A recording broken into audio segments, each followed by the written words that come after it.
Bonsoir, Chérif. L'industrialisation, le sujet de ce soir, entretien avec le coordonnateur du programme pays de l'ONUDI au Sénégal. Malick Sy vient nous parler du 5e forum pour le développement industriel inclusif et durable, co-organisé par le gouvernement du Sénégal et l'Organisation des Nations Unies pour le développement industriel. Bonsoir, Malick Sy. Bonsoir, M. Mamoudeba. Quelle est la vision qui sous-tend ce 5e forum de Dakar et ce que vous en attendez?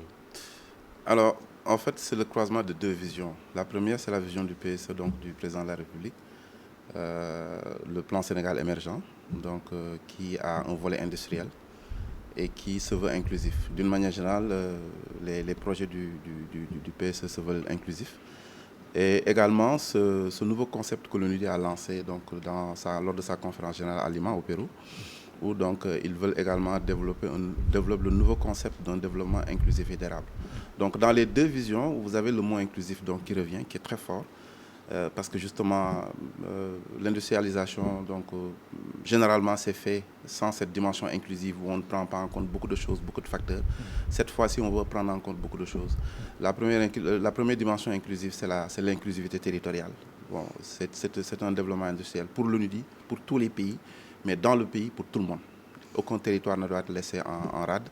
Et l'autre chose qui est derrière, c'est que dans les différents territoires, il y a des potentialités. Il faut exploiter toutes les potentialités. Dans certains pays, notamment le nôtre également, il y a beaucoup de potentialités qui dorment sous nos terroirs et qu'on n'exploite pas suffisamment.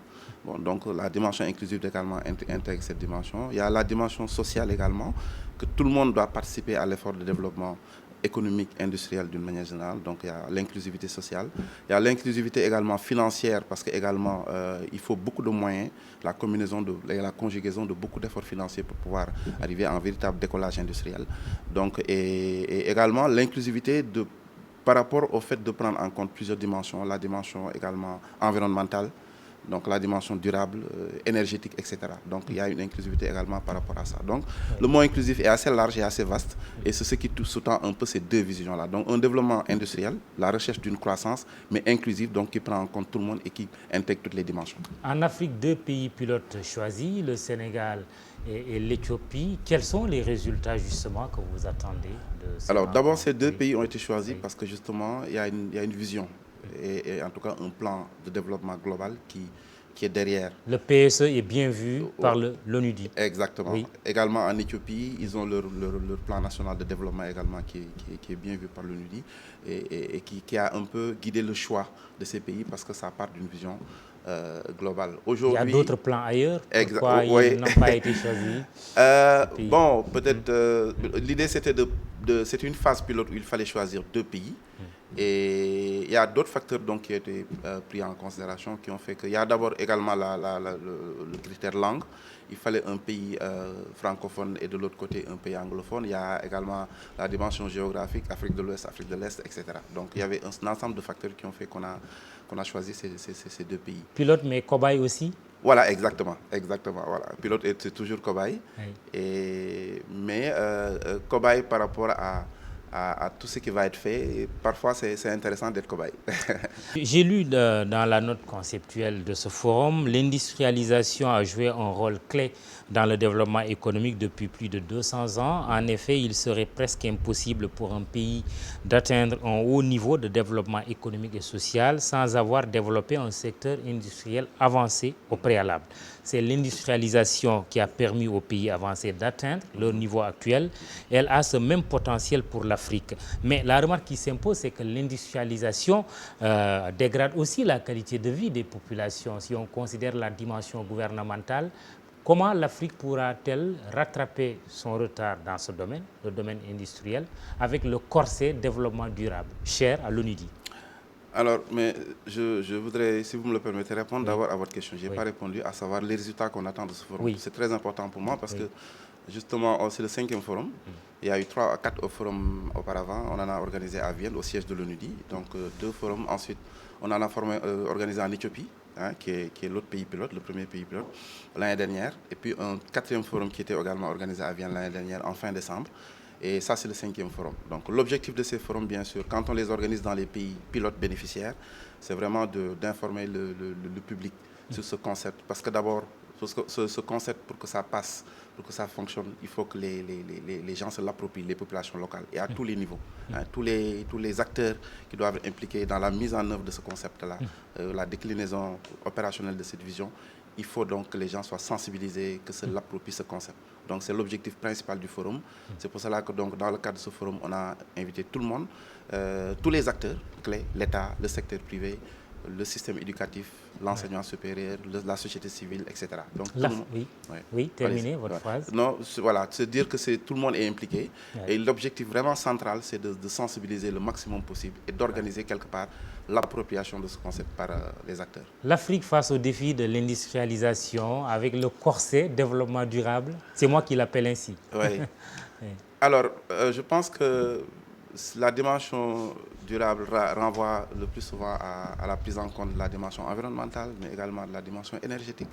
Et je pense que toutes les réflexions vont dans ce sens. Je crois que la COP21 qui va être organisée même cette semaine, la COP22, COP22, excusez-moi, au Maroc, donc va dans ce sens-là. Et donc, tout ce qui se fait maintenant prend en compte cette dimension dès le départ, ce qui ne se faisait pas avant. Donc, je crois que c'est ce qui est nouveau. Et je pense que pour l'Afrique, effectivement, c'est possible. Parce que justement, pour deux raisons. La première raison, c'est que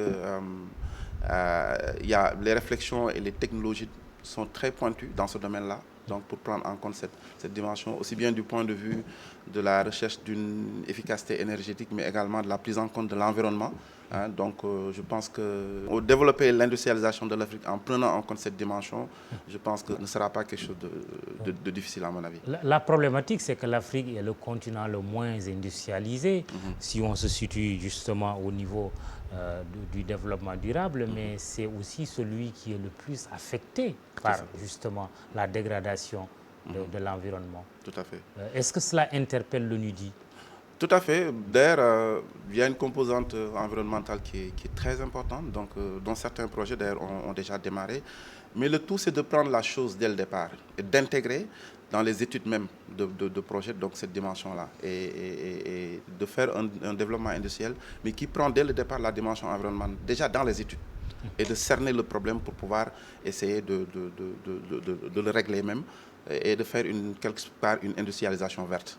Mais est-ce que l'Afrique ne peut pas dire justement, permettez-nous d'abord de vous rattraper, de nous industrialiser, et puis on parlera de la dimension verte justement. Oui, bon, oui. Je pense que ça va être difficile dans le cadre où on est, parce que je pense que aujourd'hui, on ne peut pas... Il y a un accord donc, qui a été signé déjà depuis la COP21 à Paris, donc, où les pays africains également ont pris part. Donc, ce qui fait que cette dimension, forcément, va être prise en compte. Et je pense que... Mais pourvu que tout le monde joue le jeu. Exactement. On voit que les pays développés, les pays industrialisés, tout à fait. souvent, l'exemple des États-Unis, la Chine, freinent des quatre fers. Tout à fait, tout à fait, tout à fait.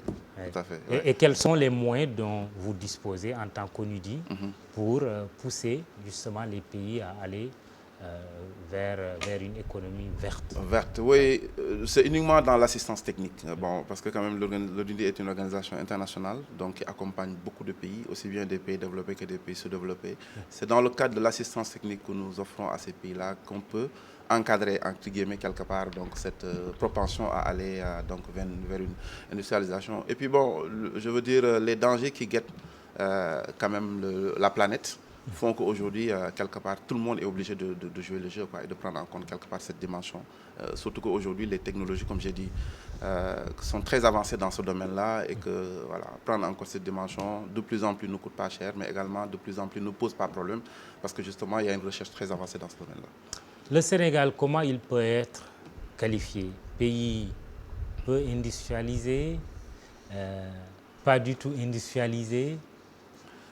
Dans quelle catégorie on peut ranger le Sénégal? peu industrialisé, quoi, parce que, comme vous l'avez dit, il y a un parallèle entre pays développés et pays industrialisés.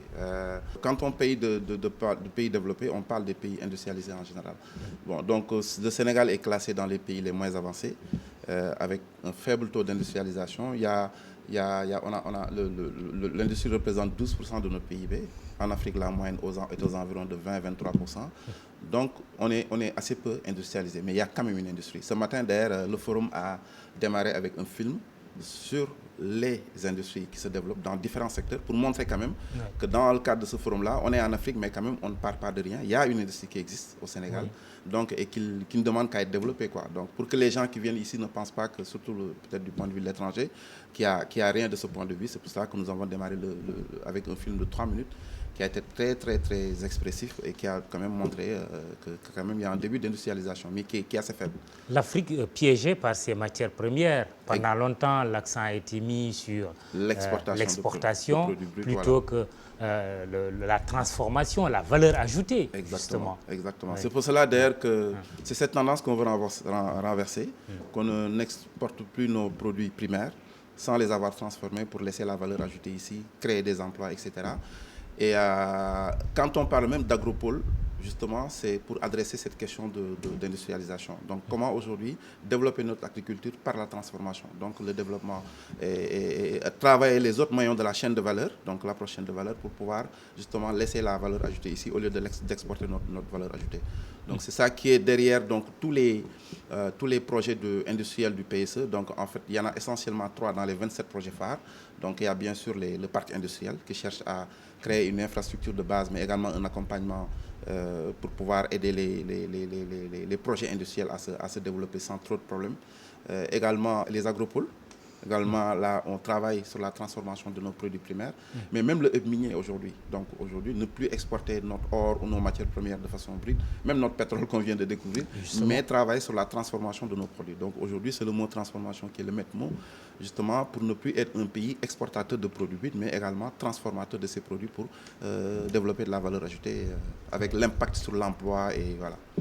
Malick Sy, on termine par l'ONUDI qui a 50 ans, cette année 2016, avec comme slogan « Ensemble pour un avenir durable ». L'avenir, on va essayer de faire un peu de devinette. Est-il rassurant ou inquiétant pour la planète vu de votre organisme?